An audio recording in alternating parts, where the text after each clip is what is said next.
O reformador João Calvino dizia: a salvação não é por obras, mas para obras. Não é por mérito, mas para méritos. Não é por glória, mas para glória. Nas leituras de hoje, veremos o lugar das obras na vida do povo de Deus.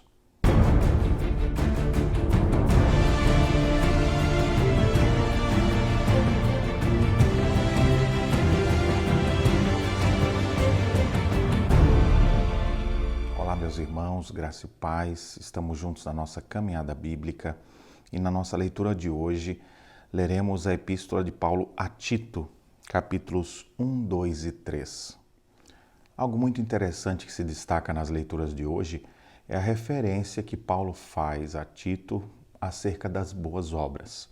Ele já começa dizendo qual deveriam ser as obras dos bispos, ou seja, as características de um verdadeiro homem de Deus, um homem irrepreensível, não arrogante, não irascível, não dado a vinho nem violento, nem cobiçoso de torpe ganância, antes hospitaleiro, amigo do bem, sóbrio, justo, piedoso, que tenha domínio de si, apegado à palavra fiel que é segundo a doutrina, de modo que tenha poder para exortar pelo reto ensino, como para convencer os que os contradizem.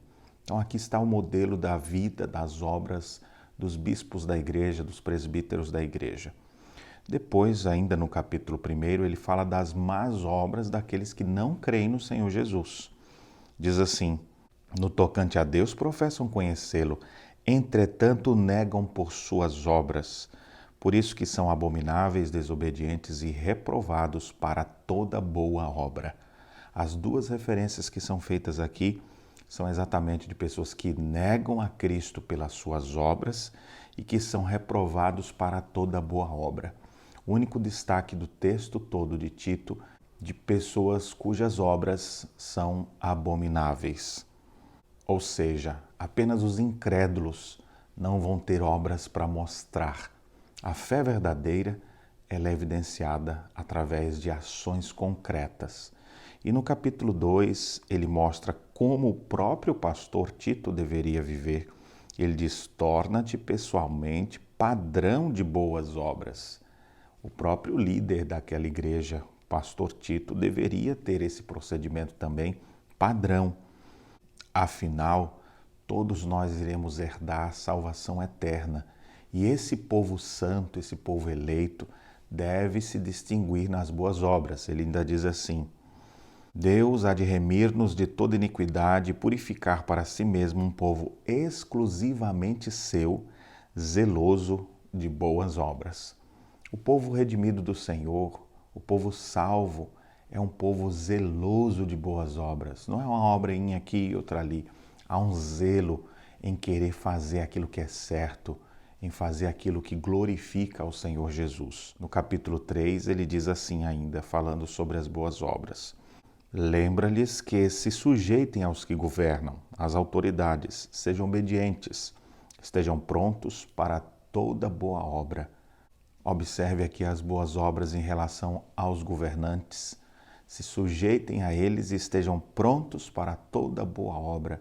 As nossas boas obras não vão ficar só na igreja, não. Devem estar no mundo, onde precisar de luz. A luz de Cristo que existe nos crentes deve brilhar em todas as áreas da sociedade. Ele declara ainda no verso 8, fiel é essa palavra, e quero que no tocante a essas coisas faça afirmação confiadamente, para que os que têm crido em Deus sejam solícitos na prática de boas obras. Aqueles que são crentes no Senhor Jesus têm que desejar, anelar pela prática do bem, pela prática de ações concretas. Finalmente, no versículo 14, ele declara: quanto aos nossos, ou seja, uma referência de novo aos cristãos, quanto aos nossos que aprendam também a distinguir-se nas boas obras a favor dos necessitados, para que não se tornem infrutíferos. Boas ações no sentido de ações de socorro a pessoas mais necessitadas. Você conseguiu observar nessa pequena epístola quantas boas obras o Senhor nos ordena fazer? As boas obras dos bispos, o próprio Timóteo deveria se tornar padrão de boas obras. O povo de Deus deve ser um povo zeloso de boas obras. Devemos também estar prontos para toda boa obra em relação ao governo que existe em nosso país. Também devemos ser solícitos na prática de boas obras e nos distinguir nas boas obras a favor dos necessitados. A última coisa que eu queria destacar dessas boas obras é que quando ele declara que se manifestou a benignidade de Deus, nosso Salvador, e o seu amor para com todos, ele diz, não por obras de justiça praticadas por nós, mas segundo a sua misericórdia, ele nos salvou mediante o lavar regenerador e renovador do Espírito Santo. Todas as nossas obras só podem se tornar bonitas se a obra principal de Cristo na cruz for aplicada ao nosso coração. Porque as nossas obras não nos salvam. Apenas a obra de Cristo na cruz, pagando os nossos pecados, é capaz de nos trazer salvação.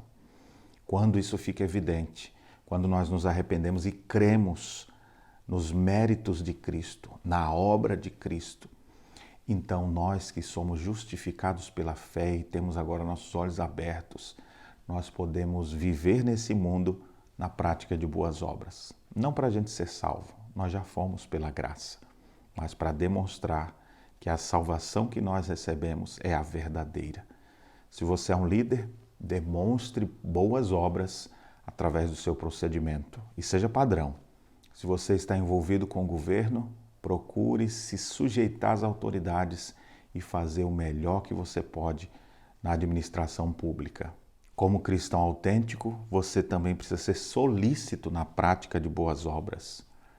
E se você vê pessoas necessitadas, você precisa aprender também a distinguir-se na prática delas. Lembre-se, apenas aqueles que não creem no Senhor Jesus é que o texto diz que eles o negam por suas obras e por isso são abomináveis, desobedientes e reprovados para toda boa obra. Que nós estejamos prontos para frutificar nesse mundo de trevas e que as pessoas percebam em você, através das tuas palavras e das tuas boas obras, que de fato Jesus Cristo está presente na tua vida. Que Deus abençoe as reflexões nesta sexta-feira.